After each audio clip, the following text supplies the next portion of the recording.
Soft jazz played at Meridian Bistro as Victoria Ashford checked her reflection in her compact mirror. 36 years old, with dark hair and an elegant updosh, wore a cream-colored wrap-dressed designer. Perfect CEO of Ashford Global, Billionaire successful. Beyond measuring, nervous about a blind date her business partner had set it up. You need a life outside the boardroom. Victoria, beside her, sat Charlotte, 7 years old, with dark curls, navy blue dress, patent leather shoes. Mommy, you look pretty, thank you, sweetheart. Now, remember what we talked about? I know, Charlotte sighed. Stay quiet, read my book, be invisible, not invisible. Victoria corrected, just polite. The truth was Victoria's babysitter had canceled last-minute emergency. Victoria had almost canceled the date, but her therapist's words echoed, you can't let Charlotte be your excuse forever. You deserve companionship. So here they were, mother and daughter at a blind date. The hostess approached Ms. Ashford. Your table is ready. Your date is already here. Victoria's heart raced. She took Charlotte's hand, walked to the table and stopped. Her date sat there, early 40s, with dark hair, navy suit, handsome, but not alone. 3 children sat with him, boy. Maybe 8 girl, maybe 6 boy, maybe 4 all, looking uncomfortable. The man stood when he saw Victoria. Saw Charlotte. Relief flooded his face. Thank goodness. You brought your daughter too. I'm not the only disaster. Victoria laughed. I'm Victoria. This is Charlotte. Ethan, the man said. And these are my kids. Lucas, Mia, and Noah. My babysitter also canceled. I almost didn't come. Me too. They sat for children, between them all, staring. This is the worst blind date ever, Ethan said, smiling. Agreed, Victoria replied. So smiling, want to try anyway? Why not? Over dinner. Chaos. Ryan. Noah spilled his juice. Mia needed to use the bathroom. Wise. Lucas asked 40 questions. Charlotte sat quietly reading, then looked up. Mr. Ethan. Yes, Charlotte. Why don't you have a wife, Charlotte? Victoria gasped. That's rude. It's okay. Ethan said, my wife died 3 years ago. Cancer. I'm sorry. Charlotte said, my daddy died to a car accident when I was 4. I don't remember him much. Victoria felt tears. Charlotte rarely talked about her father. I'm sorry. Ethan said, that's very sad. It's okay, Charlotte replied. Mommy takes care of me. She works really hard so I can have nice things. Your mom sounds special. She is. Mia looked at Victoria. Miss Victoria, are you rich, Mia? Ethan said. That's not polite. It's okay. Victoria said, yes, Mia. I have money. My daddy has money too.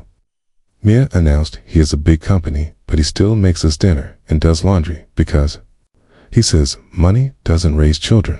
His parents do. Victoria felt something shift. This Mathis, wealthy single father, was here with 3 kids, making it work. What do you do? Victoria asked Ethan. I run Bennett Industries. Victoria's eyes widened. Bennett Industries, tech giant. Ethan was Ethan. Bennett had heard of him. I know your company. I know yours too, Ethan said. Ashford Global investment firm. You're legendary. I've read about you. Single mother CEO, building an empire while raising a daughter alone. That's impressive. Over the next hour, they talked while children ate and interrupted and spilled things and asked questions. Slowly, they forgot to be embarrassed, forgot to be professional, just became 2 exhausted single parents trying their best. Can I confess something? Ethan said. Of course, I almost canceled because the babysitter quit, but my therapist said, stop using your kids as an excuse. Stop hiding behind being a parent. You deserve companionship. To Victoria stared. My therapist said the exact same thing. They laughed. So we both had therapists. Ethan said, telling us we're allowed to have lives, and we both ignored them. Brought our kids anyway because we're terrified. Yes.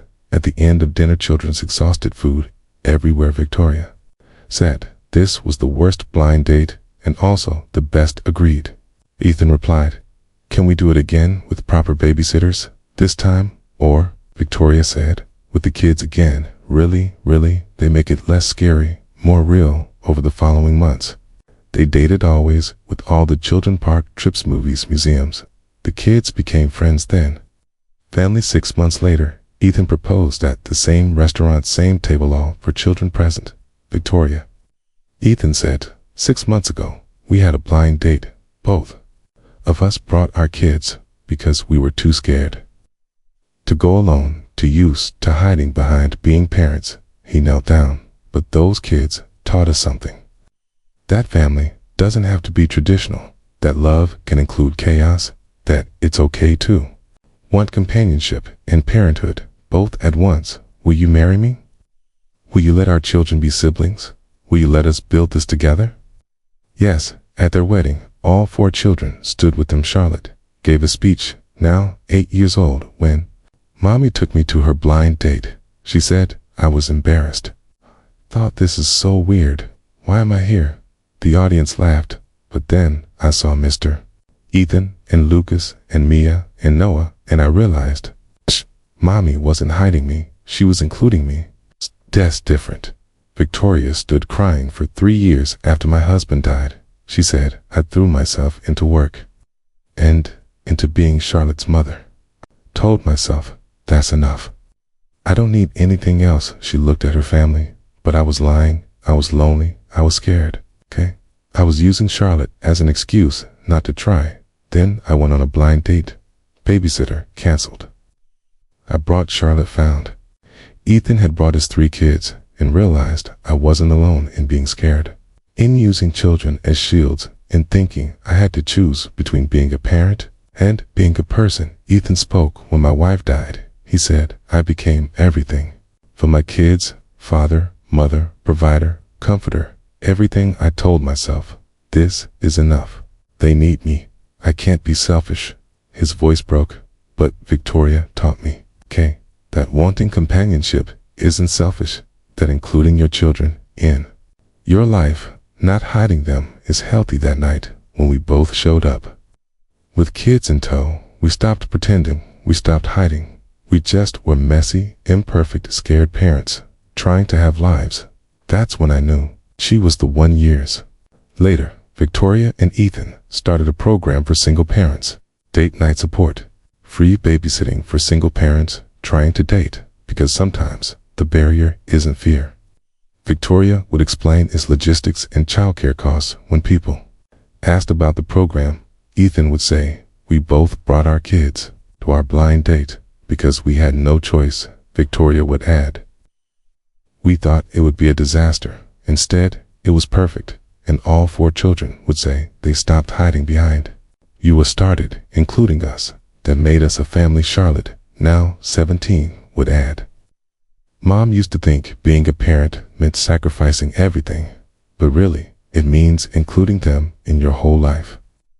Messy parts and all. If this story touched your heart, please like and share it with someone who believes single parents deserve companionship too.